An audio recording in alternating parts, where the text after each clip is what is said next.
Good afternoon, ladies and gentlemen. Jack Slack here with just a normal cup of English breakfast. And we've got a ton of fights to discuss. Yay! This will be our fourth episode of the podcast, but our first with a decent event to recap, which is quite nice. Unless you've been living under a rock, you will know that Nate Diaz and Conor McGregor fought the other night in a rematch, and I loved it. I was so bored with the hype for this fight that I didn't even write an article about the actual fight itself. I wrote an article about the Diaz brothers. But I thought by the time this fight started, I thought, thank God this is going to be over at the end and we can get back to business as normal. And as soon as the fight was over, I was ready to call for number 3. I was ready for the trilogy. So a really amazing fight, won me over, and a very rare thing because it was one of those fights that reaches outside of the MMA sphere and gets people in, but it wasn't like a one-sided squash match, like Ronda Rousey appealed to the world at large because her fights could be put into GIF form, basically. Whereas this fight got people in and was amazing and went the distance and was hard fought the entire time. The only people who are going to be upset by this are, like the McGregor superfan, that Australian weirdo who always shows up dressed as McGregor. But good for him, he's packed on some muscle since the first time he turned up, so obviously trying to be Conor McGregor has helped his life. But yeah, the only people who are going to be disappointed by this fight are the ones who expected a one-sided blowout. Either the people who thought that Diaz would just do it again, even easier, or the people who thought that Conor McGregor was going to rise to the occasion and finish him straight away. What you got was one of those amazing fights where it is in stanzas. You can see the whole thing unfolding. Mark Hunt versus Junior Dos Santos was one like that, where one guy would be trying something and it would be working, and then the other guy would make an adjustment, and then the other guy would have to adjust, and then the last guy to adjust basically ends up at the end looking like the worst one. But we'll be talking about that fight more in a minute. We're going to do some listener mail. We're going to recap that fight. We're going to do the rest of the UFC 202 card. And Jesus Christ, I've just checked, and Condit versus Maia is this weekend, so we'll probably try and have a look at that too. Let's get into it. But before we go on, a little bit about my Patreon page. I have a Patreon page. You can go to Patreon and search Jack Slack or Fights Gone By, which is the name of this podcast, by the way. I know a lot of people think it's just the Jack Slack podcast. No, it's the Fights Gone By podcast. If you go to Patreon, you can donate $5, and that will get you in for a bonus episode each month. That's going to be a history episode. I'm having tremendous fun writing the first one. You're going to learn a lot about a very strange time in fighting. A time when you could have a boxing match and advertise strapping explosives to a bull as the co-main event. No, it's not about Bellator. It's about ye olde England. So look forward to that. It's going to be good. At any rate, everything you donate helps me keep this podcast independent, helps me spend time on this as opposed to just writing articles, and is just very much appreciated. So I ain't begging, but if you want to throw some money our way, I won't complain. Let's get into some listener mail. First question from Wolf. Why do we see the head and arm throw in WMMA more often than in MMMA? in women's MMA rather than men's MMA, I'm going to assume that means. Is it because Rousey made it work? I would guess so. It does happen an awful lot in women's MMA. You'll see women throwing each other down by the headlock, sort of in the Haraigoshi sort of style, the judo hip throw, but also in sort of like the old school wrestling headlock style, which you don't see attempted much in men's mixed martial arts. Some notable examples I can think of in men's MMA are, Cairo Parisian used to hit them occasionally. Nate Diaz went for a couple against Dong Hyun Kim and ended up giving his back. And that's the great danger with any sort of headlock throw. You're a few inches away from being in between a great position and a really, really bad position. And it happened at UFC 202 again. It was Randa Marcus. Marcus threw her with the head and arm, and wound up in what's called Kezagatami, the scarf hold, and ended up giving her back up. Because the difference between a scarf hold and a headlock is having the elbow, having the near elbow. If you're controlling that elbow, you're in a great position. If you're not, you've basically given up your back. Ronda Rousey's success was because she threw into excellent positions. You very rarely saw Ronda Rousey throw into the guard or take her opponent down into guard, because she just didn't do a lot of that. Like she didn't pass guard especially well. She got tied up by Miesha Tate in guard and by Liz Carmouche for a while. What she did well was throwing straight into a dominant position like Keizer Katami, and then advancing into a submission or into the mount or other bad places. But even Ronda Rousey, a top quality judoka, even she ended up giving up her back to Liz Carmouche in her first fight in the UFC, because once you lose that elbow or all that head starts to slip out, you've basically given up your back. Billy Robinson, who trained Sakuraba, I sang his praises last week when I was saying I would have loved to train with him. Amazing catch wrestler, amazing professional wrestler. When he was wrestling amateurs town to town, back in the day when the sort of carnival wrestler was a thing, he said that giving the opponent the headlock was often a good thing to do because they felt like they were in control, and he could sort of milk it and make it look like the local guy was having a chance against him. But always be in position to pick that guy up and suplex him if he wanted to. So headlocks outside of sports where if you get the takedown, that's the end of it. They kind of suck, to be honest. Even the other day, I can't remember who it was, submitted Jessamine Duke, one of the four horsewomen. You remember them? They were the big stable in women's MMA for a while. Jessamine Duke got thrown down and submitted with one of those old school style scarf hold arm bars between the legs. And to be fair, Randa Marcus did it to Felice Herrig too and submitted her from that position. Without getting squeamish, we can mention that women's bodies are obviously shaped differently to men. It could be that having breasts makes it harder to slide out of the bottom of that position. I don't know. Obviously none of us are going to be able to try both. Oh, except that one, Fallon Fox, the one who caused all the stir a while ago. Another great example, Paige Van Zandt, used to throw people down by the headlock all the time. Got by basically on her aggression. As soon as she fought Rose Namajunas, another one of those names that I've heard before, but I can't remember what people actually said. Thug Rose. As soon as Paige fought Rose, she ended up giving her back multiple times. So I think there's a place for it in MMA, in both men's and women's MMA, but I think that it is being overused in the women's game at the moment, and it's just not. It's like a right-hand lead, It's surprising when you do it occasionally, and it works really well when it's a surprise. But if all you ever do is go for headlocks and hip throws, you're going to give up your back very, very quickly if you start fighting people who recognise that. Should Jones have to work his way back to a title shot after all the drama of late? Maybe he needs to win too. Thoughts? That's from Lucky Lloyd. Obviously, we have to be careful with the John Jones situation because it is coming out that there's more to it than we all thought originally, or they found a supplement to claim that that's the way. It looks like it's going to turn out to be like another tainted supplement deal or something like that. They'll probably settle on like a short suspension or something like that. But to be honest, for what my opinion's worth, I feel like as long as Daniel Cormier has the title, John Jones shouldn't get a shot at it.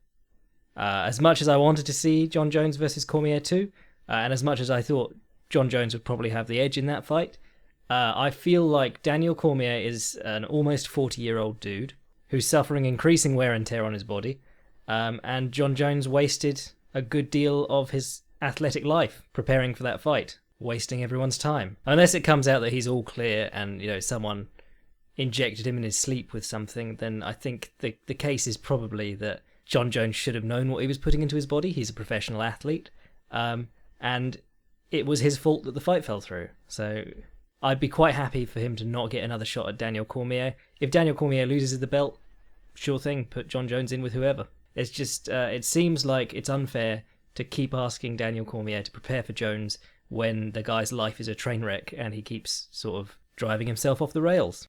So let's jump in on the reason we're all here. Conor McGregor versus Nate Diaz.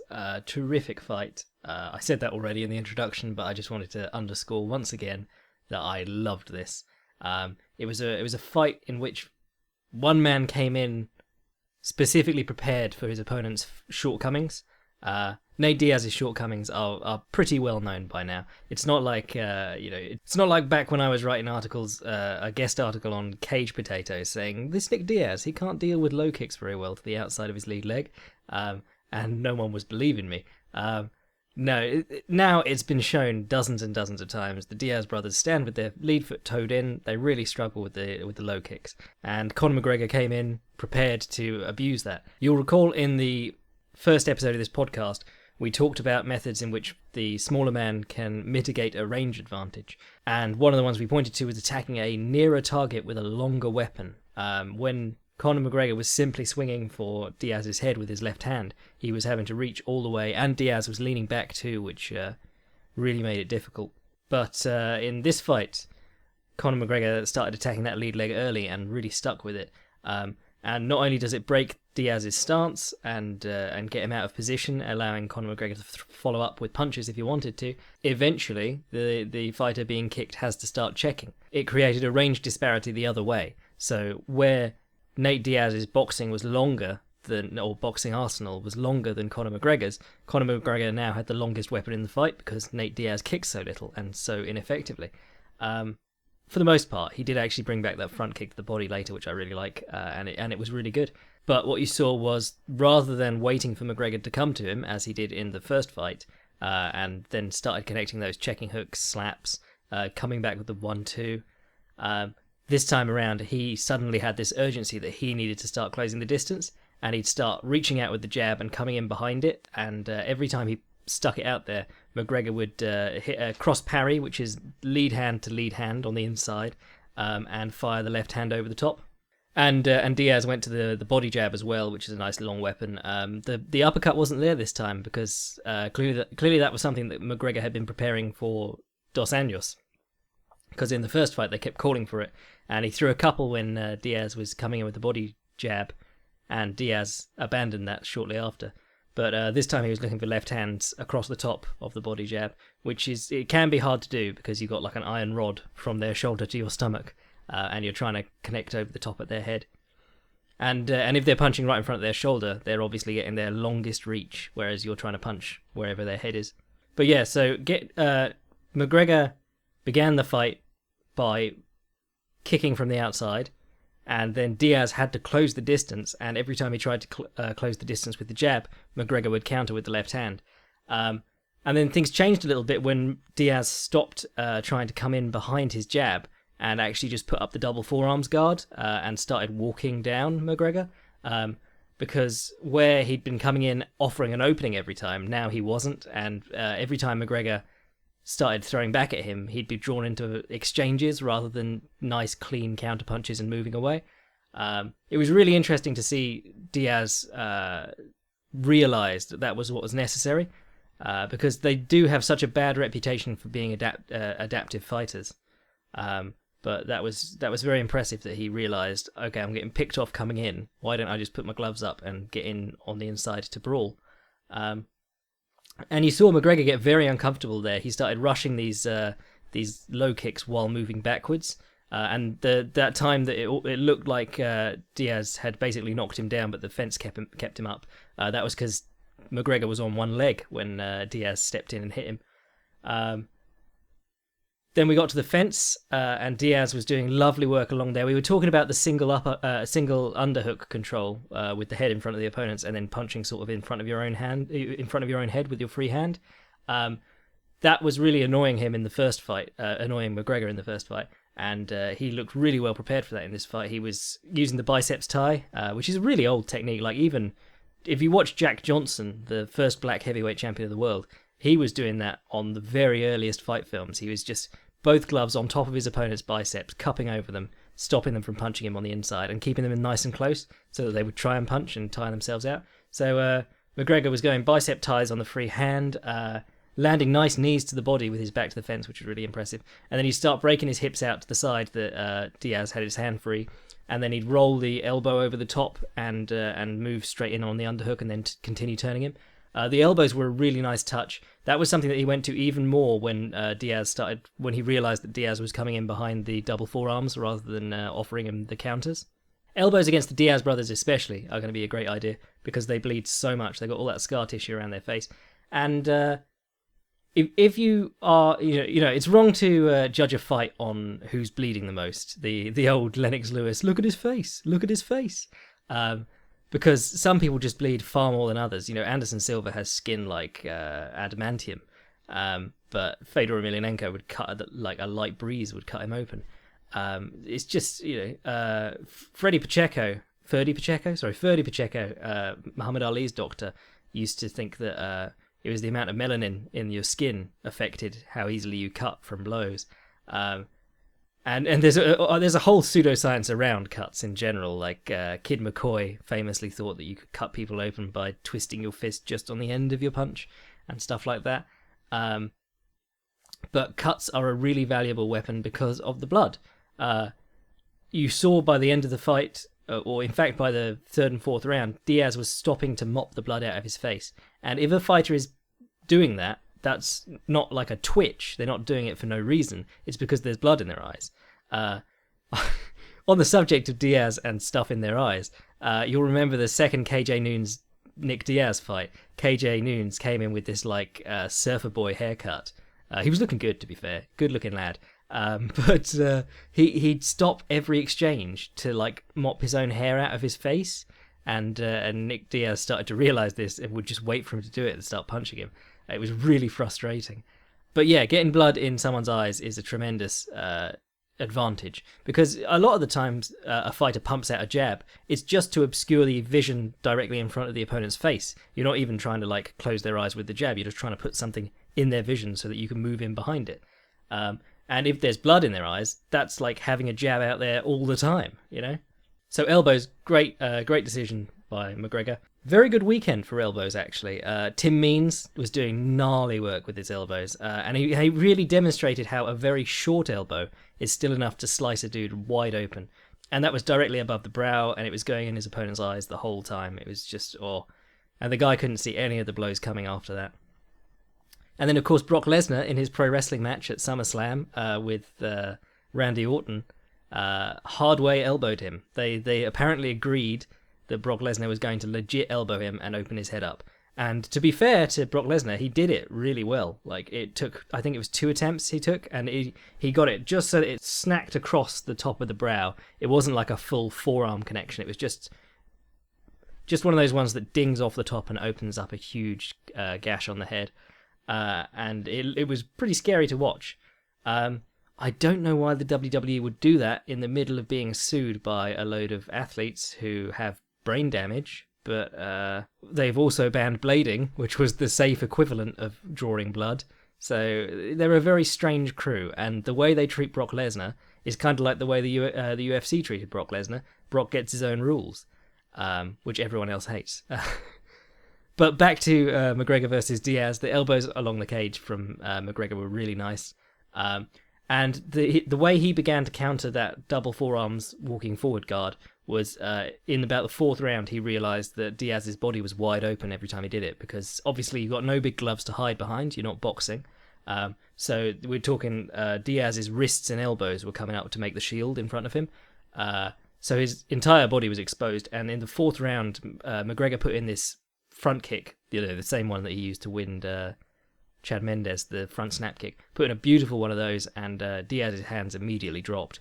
A few moments later, landed a nice double hook to the body, and he was just starting to work in combination and get away from Diaz before the brawls happened. A really back and forth fight, terrific stuff.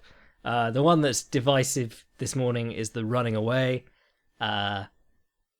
I mean, if you're still hung up on people running away, like, that should instantly mean they lose the fight or that they're a coward, you're an idiot, because they're in a ring, they've chosen to be in a ring with someone else, and immediately afterwards they're coming back with punches. I just can't get on board with people when they say, Overeem was running from Roy Nelson, Carlos Condit was running from Nick Diaz, so on and so forth. And the most annoying thing is when people pretend that it's impossible to stop someone from running from you, because it's not. The Diazes have a long history of struggling to stop people from circling out, and that became running when they got frustrated and started going, oh, everyone's running from us. Because they're undefeated in their minds, to be fair. Basically, the very narrow stance that the Diazes employ, in addition to making them very vulnerable to low kicks, also means that they have very limited lateral movement, which is what you need to cut the ring. And furthermore, their lead shoulder is directly in front of them. It's 12 o'clock, whereas in a more square stance, your lead shoulder, is out to the side a bit. And you've got all that space that you can hook into with your lead hand to stop the opponent from circling around. You can't hook past your lead shoulder with any sort of power or authority. So as soon as your lead shoulder is like side on with the opponent, if they get past it, they're pretty much home free. And you saw that over and over again in Diaz versus Condit. But the example I would use of how hard it is to actually run from someone who cuts the ring well is Matt Brown. Matt Brown's lost fights before. He's lost fights when guys counter him coming in, like Ellenberger, and Robbie Lawler did a great job of doing that right off the bat and getting him sort of timid, and then Matt Brown started doing like an in-out kickboxing thing, which just isn't his style at all. But I want you to think of like Eric Silva. He was literally trying to run from Matt Brown, and Matt Brown was having none of it, because every time Eric Silva or anyone else, Jordan Mean, anyone like that, started to move away from Matt Brown, he would throw a long round kick just on their arm and immediately come in behind it with punches. Because as soon as you can throw a strike, even if it's blocked, that's something that the opponent can't move through. You can't move through someone's shin bone. So watch a Matt Brown fight, watch how many high kicks he throws just to stop the guy in his tracks, and then comes in behind them with elbows and those trips and stuff. And that's something that the Diazes could benefit from. Or watch a Julio Cesar Chavez fight if you want to watch how to do it with just the hands. Obviously, it's a little bit harder in the cage because you don't have the severe corners of a boxing ring, but you also have kicks, which make ring cutting so much easier. If you can kick, there's no reason anyone should be able to run away from you. What's more, if a fighter is circling out repeatedly, they should be having a hard time doing it. If you watch Eddie Alvarez versus Michael Chandler, or actually against Rafael Dos Anjos, or any good boxer, any good ring general in boxing, they change direction a lot. Floyd Mayweather versus Marcos Maidana is a great example. He would be moved towards the ropes, he would pretend he was moving out one way, and then go back the other. In fact, there were times when he was like triple or quadruple feinting, because you've got to get the other guy's feet moving ahead of you to cut off the ring in a direction that you're not actually going to move, or swing in that direction at least, and give you time to escape out the other way. It's a psychology game, or it should be, and it just wasn't in this one. Conor McGregor could just move the one direction, and Diaz would stick out his finger and go, oh, he's running, like that was going to help him. Referees are generally very reluctant to take points for timidity, especially if like the dude runs out and then immediately comes back in with a punch while you're pointing at him. If you want to see a real example of refusal to engage, the last round of Anderson Silva versus Damian Maia was one of the worst. That was the one where Anderson Silva didn't want to engage him properly for most of the fight, so he threw lots of low-line straight kicks and things like that, and did lots of dancing around. And then in the fifth round, he'd gassed himself out from dancing around, and then he was just running. And I think it was Dan Miragliotta in that fight, but he actually stopped it and said, I'm taking a point off you. But at any rate, running was not, well, even if you consider the jogging that McGregor was doing, running away like an act of cowardice, it was Diaz's job to stop him, because if you're hurt, your job is to move away and then re-engage and win another round or whatever. And then the fifth round was terrific too. Diaz had a lot of success with he didn't have so much success with the single underhook along the fence, but he did have a lot of success with what his elder brother does, Nick Diaz, with the head in front of the opponent's head or underneath it, and freeing both hands to hit the body, the real old school infighting stuff. John Jones does most of his hurting there now against Daniel Cormier and Glover Teixeira, and against Ovince St. Preux.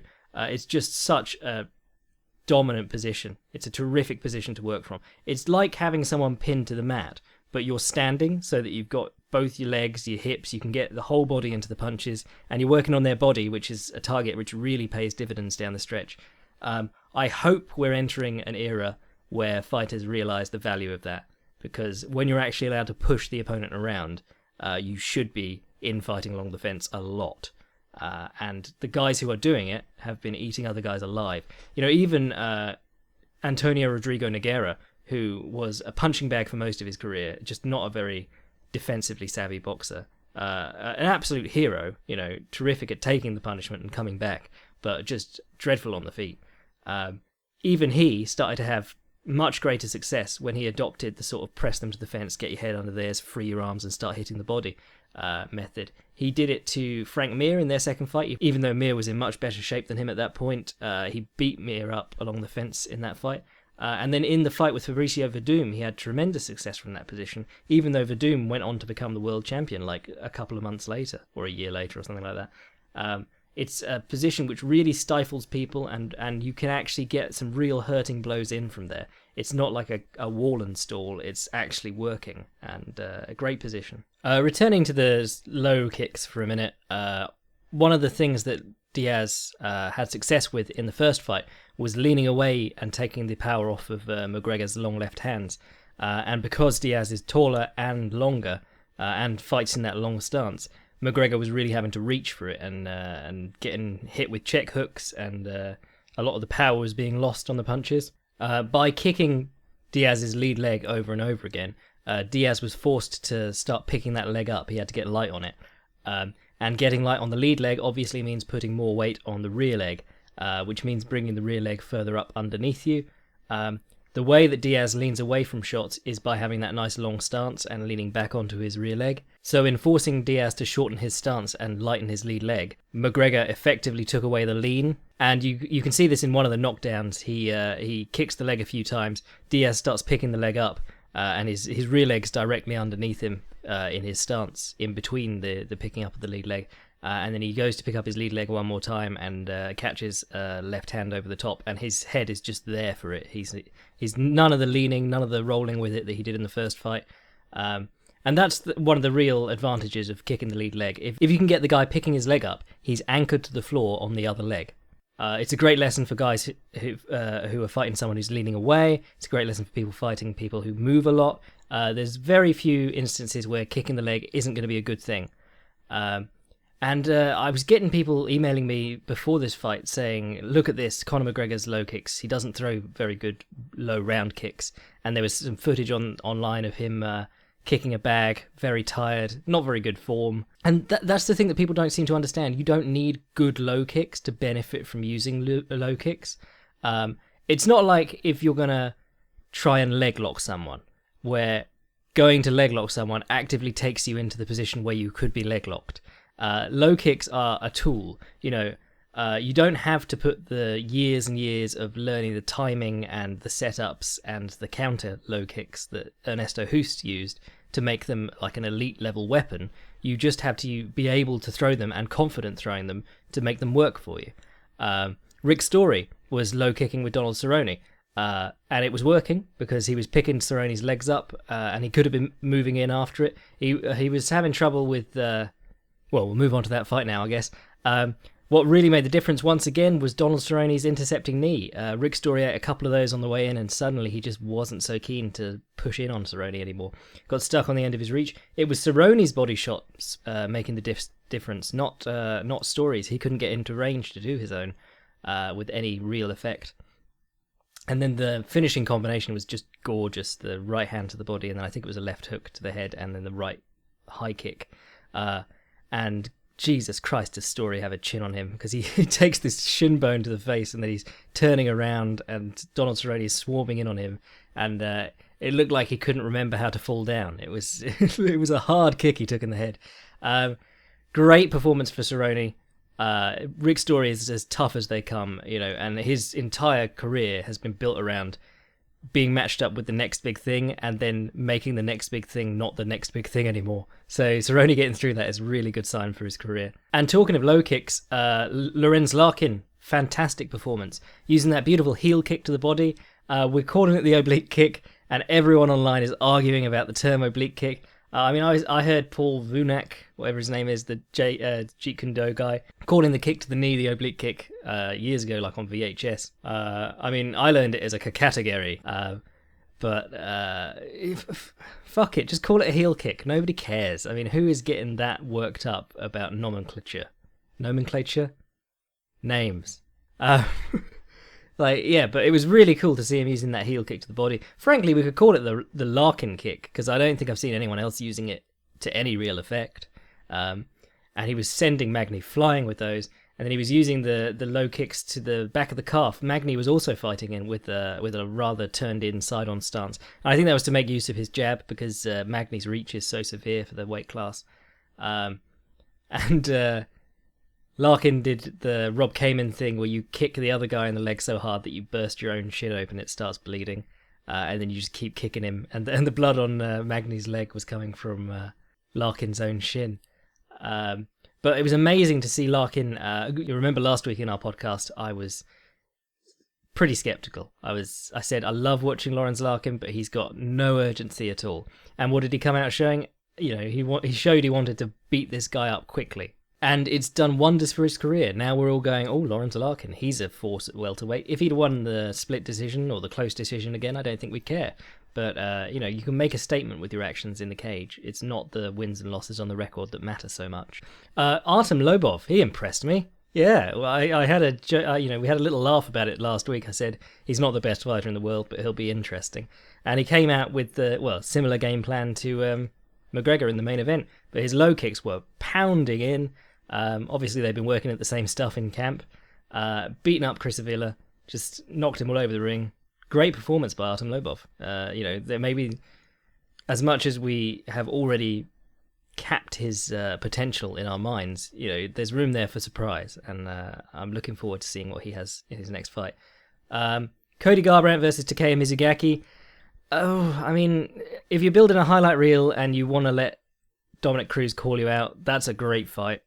But if you want to learn something about Cody Garbrandt, not a great fight. Didn't really tell us anything except that he hits really hard and still sort of runs in behind his right hand. But then you get into the area of, do you take a round or two just to show that you can? Or do you try and finish the fight as quickly as possible so that you're not in there risking getting knocked out? Though Mizugaki doesn't really knock very many dudes out. He's not a huge puncher. I don't know. If I'm Dominic Cruz, I'm salivating, because at the moment I've seen nothing of Cody Garbrandt that says he's going to be able to cut the ring on me. I've seen that he loves running in behind his right hand, and that he comes in on a straight line. And if you've watched the fight with Marcus Brimage, he also falls for feints quite a lot. Doesn't really like when guys change level on him. I mean, obviously, I'm willing to be surprised. He could come out and knock out Dominic Cruz in like 10 seconds or something, or he could put on the performance of his life and outwork Dominic Cruz for the 5 rounds. But at the moment, I would not say I'm super hyped to see him in a title fight. I'd rather see the rematch with Dillashaw, which we've all sort of forgotten for some reason, even though it was a really close, really good fight. Anything that keeps Uriah Faber away from another shot at that belt, I'm happy with. Tim Means we've already talked about. Mike Perry versus Hyun-Gyu Lim. Lim I wrote about a while ago. God, that must have been ages ago. That was Tarek Safadin's first fight in the UFC. Yeah. I mean, what more do you say? If Lim's game was on the level of his weight cutting, he'd be amazing. But at the moment, he's just a dude who cuts a ton of weight and doesn't really have an awful lot of skills to back it up. He's a very upright striker, very wooden striker. I mean, he's really strong. From what I remember of his victories, he's just sort of muscle dudes around and kneed him. And when he does hit, he can hit really hard. But that's more by being huge than by setting them up well. Mike Perry is now the world's favourite heel. He was just absolutely bizarre at the weigh-ins, went to fake a handshake and then was like, "Come on, man!" And then his corner was super racist on the microphones before the fight, saying that Lim couldn't even open his eyes. Yeah, fucking awful people, shame on them. And then he went on the MMA Hour with Ariel Helwani, and he seems to really be completely oblivious to what an arse he's coming across, Mike Perry. He's living his gimmick, I suppose. Great heel. He's going to get some real heat in the future. And finally, Anthony Johnson versus Glover Teixeira. The one that last week I said, Glover Teixeira, he always leads with that overhand right, and he always leaves his chin out there afterwards. If I were Anthony Johnson, I'd consider working the counter uppercut. Wasn't a catch and pitch uppercut, but it was an uppercut while Glover Teixeira was throwing his head violently forward to prepare to overhand again. We all know what Glover Teixeira is going to do. We have for a while. Anthony Johnson knew what he was going to do, prepared for it, and it played perfectly into his own game. Devastating knockout. Looks amazing on his record, looks amazing on the highlight films. They're talking about a match with John Jones now. I'd really enjoy that. I mean, I saw nothing new that would say that he's got a good chance against Daniel Cormier or any other fighter who can get out of the first round with him, to be honest, and still be a threat in the wrestling. But a good performance nonetheless, and he was super cool on the mic afterwards, told the crowd off for booing DC. Why is everyone still booing DC? He's a really cool guy. But that was the show. UFC 202, really, actually, very good card. I mean, I came in very skeptical. I was like, depends how much you care about McGregor Diaz. And all the other fights held up, and the McGregor Diaz fight was even better than anyone hoped. So let's get on to next week's fights. So in terms of fights this weekend, we got a UFC on Fox event and we got a Bellator event. UFC on Fox card is headlined by Carlos Condit and Damian Maia. That's a terrific fight. I was thinking Carlos Condit's career was sort of winding down when he fought Thiago Alves. Really didn't look very impressive. And then he lost to Tyron Woodley. And he was getting lit up in that fight, even though people want to remember it as him being plucked from the air early by a knee injury. He was getting blasted with the right hands. But then he got that sort of title shot with Robbie Lawler as a favour for time served and put on the fight of his life.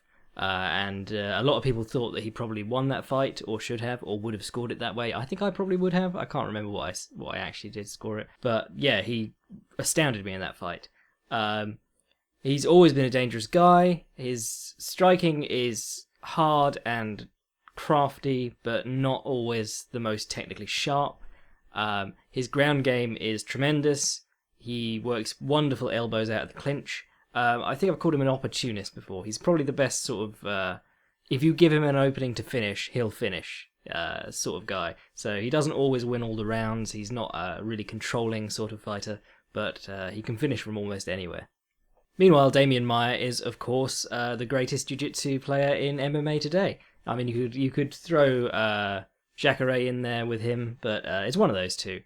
And they used to compete with each other in competitions, and if you stand them next to each other, they look like 2 weight classes apart now, though Jacare is just a big middleweight. Maia is on a tremendous streak of submissions and decisions. Who's he beaten? He's beaten Matt Brown, Gunnar Nelson, Neil Magny, Ryan LaFleur, Alexander Yakovlev. So 3 of those are awesome. But he had the losses to Rory McDonald and Jake Shields, obviously. His trouble has always been in having a full game. There was a while when he wanted to be K1 Maia, because he's friends with Vanderlei Silva, and I assume he spars a lot. And like the Mark Munoz fight, he was actually doing pretty well on the feet in that one. But he's done a lot better since he's basically just stuck to the wrestling and the jiu-jitsu and refused to give it up for anyone. One of the wonderful things about Maia, definitely check out Gamble Dub and BJJ Scout's work on him, because he's a fascinating technical study. One of the really interesting things about him is that his sweeps from the bottom are mainly just coming up on single legs. He has a brilliant single leg takedown, and he's never really worried about finishing it, because he can always drop down underneath it and either go to what he calls Anaconda Guard, the single leg X, we'd call it, or change guard, or come back up again on the single like he did to, I think it was Nate Quarry. Just a terrific fighter to watch from the bottom. On top, it's either him or Jacare, best guard passer in MMA right now. If you went ever, you'd probably have to include like BJ Penn, Hatsuhiyoki, people like that. But his guard passing is so slick. He does a lot of tripoding, which is where you keep your hips up high and your weight on the opponent. He does a lot of switching of his hips. That's one of his big ideas. Whenever you meet resistance, switch your hips over and see what happens. So he hits a lot of leg weave passes. He uses a lot of reverse half guard to threaten the Kimura or sneak his knee through into mount. Just a terrific grappler to watch. If you want to get better at grappling, rather than trying to watch the guys who are setting the world on fire with their berimbolos and things like that, watch Maia, because it's just gorgeous jiu-jitsu done right. Very simple too, simple but intricate, if that makes any sense. Condit is a wonderful guy when he works in volume. His kicking game he often gets accused of throwing quote unquote leg jabs, but he really like piles up the points with the kicks, and his big blows tend to come in combination. They're like the third or fourth strike down the line. He throws himself out of position a lot. Like if you watch his fight with Thiago Alves, who's a guy who always comes right back to his guard from either kicks or punches. And if you watch him versus Condit will throw a kick and then he'll be out of position, and Alves will immediately be back in with a kick and knocking Condit's leg clean across him. Condit also uses that Holly Holm shifting run thing, which has scored him a knockdown in the past, but also gives up the clinch really, really easily every time he does it, which is where he goes straight with his rear hand, uppercut with his lead hand, straight with his rear hand, and he sort of runs as he does it. And it's what Holly Holm was using against Valentina Shevchenko as well, and sort of running in ahead of herself and getting clipped or tied up every time she did it. It's not a very good combination if your opponent is going to step in on you during it, because you will be between stances. So if you watch his Condit's fight with Alves, he just keeps trying this and keeps getting either countered or tied up in a clinch. And then he finally connects it with the elbow instead and hurts Alves and starts to batter him with the elbows. Condit's elbows are gorgeous. Like when he remembers to use them, they're the most fun to watch. His fight with Kampmann, he was rattling off like 3 or 4 elbows from the same side as he was trying to crossface his way out of a clinch. No idea what to expect in this fight. It's a 5-rounder, which is really interesting for Maia because he has... Last time he went 5 rounds was with Jake Shields.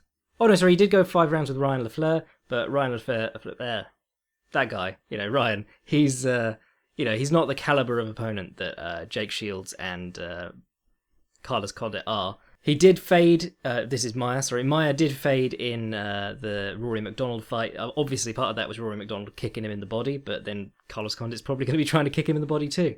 Even against very good grapplers like Rory McDonald though, Maia has got the mount and or the back even against a lot of his opponents. Like Matt Brown was doing great work hand fighting with Maia for when Maia was on his back. For 3 rounds he did it, but eventually the choke snuck in. So it's hard to know if a long fight favours Maia or doesn't, because he hasn't historically done well in them, but you would think that if he can keep getting on guys' backs, eventually he'll choke them. So that'll be interesting to watch. Elsewhere on the card, we've got Anthony Pettis versus Charles Oliveira. That's a great fight. That's one of those ones where you don't want to see one guy lose. Anthony Pettis is obviously in a bit of a slump. He's been sussed by the last couple of guys he's fought. Edson Barbosa did fantastic work against him in the most recent fight. Pettis was just looking a little bit limited in that fight. It was all his boxing was 1s and 2s. He wasn't throwing anything else, and then there was always a counter coming back, so he seemed a little bit afraid to throw anything else as well. But then combination work has never been his strong suit. His strong suit has always been being able to like kick straight out of his stance with almost no telegraph. So it's an interesting one. It's like, does he work on trying to apply that style he already has to more situations, or does he try and build a separate style to fall back on, one that's more combination based and so on? He works with Duke Rufus, who's a great combination fighter, so you'd expect him to at least have the training in that sort of stuff, even if his basic game is more 1 or 2 punches and kicks at a time.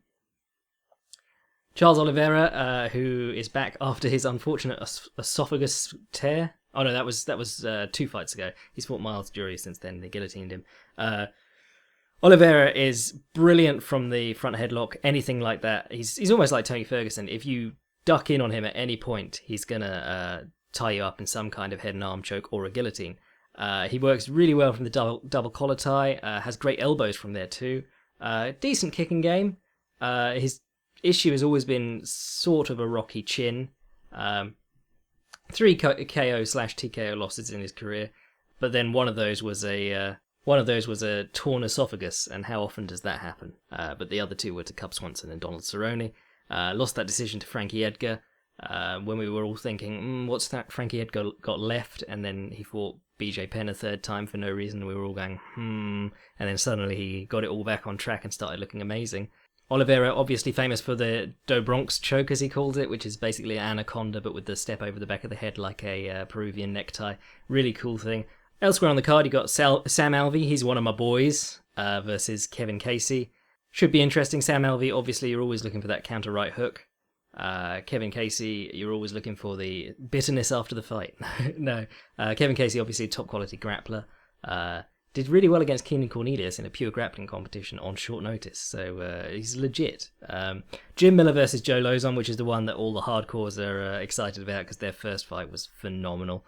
And then you got Paige Van Zandt versus Beck Rawlins, which is an interesting one because lots of people were like, Paige Van Zandt, oh, she's done. She's done Dancing with the Stars now. She's off to Hollywood. But she immediately came back and got in a fight, and it's a legit opponent, so that'll be fun. Over on Spike, we'll have Bellator 160, which is Henderson versus Pitbull, which is Patricio Freire rather than Patricky. The featherweight one, basically. So Benson, who is another one of my boys, I love Benson, really cool guy. But he's gone from fighting a gigantic welterweight to a kind of smaller featherweight. It's a very strange thing they're doing with him. I don't know why they're doing it. The fight with Will Brooks would have been amazing if they'd made it while Will Brooks was still there. The fight with Michael Chandler would also be incredible. You know, they've got legit lightweights in Bellator who could be fighting Benson Henderson, and that would be good for the company because either you got Benson Henderson top lightweight, showing that he's a top lightweight and that he's chosen to go to Bellator, or you've got Michael Chandler or Will Brooks when he was there, proving that they can hang with the guy who was the UFC champion for quite a while. So I don't know why they've asked featherweight to step in and fight him, but who among us can claim to know what Scott Coker thinks? Should be a good one. Obviously, Patricio Freire, his big thing's his left hook, decent jiu-jitsu. Obviously, he's quite a short-reaching dude anyway, but against Benson Henderson, who's a fairly big lightweight, he should be giving up some height and reach. It'd be an interesting one to watch. I hope for the best for Benson because of the fight that they threw him into with Koreshkov was just brutal. But then I also like I also like the Pitbull brothers, so it's one to watch. But the rest of that card's not very interesting. One thing to watch out from Benson, which I really liked in the Donald Cerrone fight, which was just before the Koreshkov disaster. He was using that Andy Hug left kick to the opponent's rear leg. So he's a southpaw, and he was kicking with his rear leg into the meat of the opponent's rear thigh. Terrific technique. Andy Hug TKO'd guys with that. It was another one of those Andy Hug weird touches that made people do weird things that allowed him to land more ordinary techniques, like we talked about last week. The rear leg is very rarely as conditioned to taking punishment as the lead leg, even in top quality kickboxers. So it's a great technique. It just involves getting a little bit closer to the opponent and putting yourself in danger of getting counter left hooked or counter overhand righted or right straight down the middle. But as a low kick hurting technique, you probably got more chance of getting a stoppage by punting the back leg than you do of stopping anyone with kicks on the lead leg unless they're especially bad at checking them. And obviously the other bonus is that if you can force the opponent to pick up their rear leg to check, they can't actually drive in with punches afterwards, whereas if they check with their lead leg, they still have that rear leg to push off of. Considering Freire is going to be the considerably smaller guy, we think, you would think that this is a great time for that rear low kick to really shine. I reckon that about wraps us up for this week. I'm Jack Slack. What a bloody fight. And I'll catch you next Tuesday.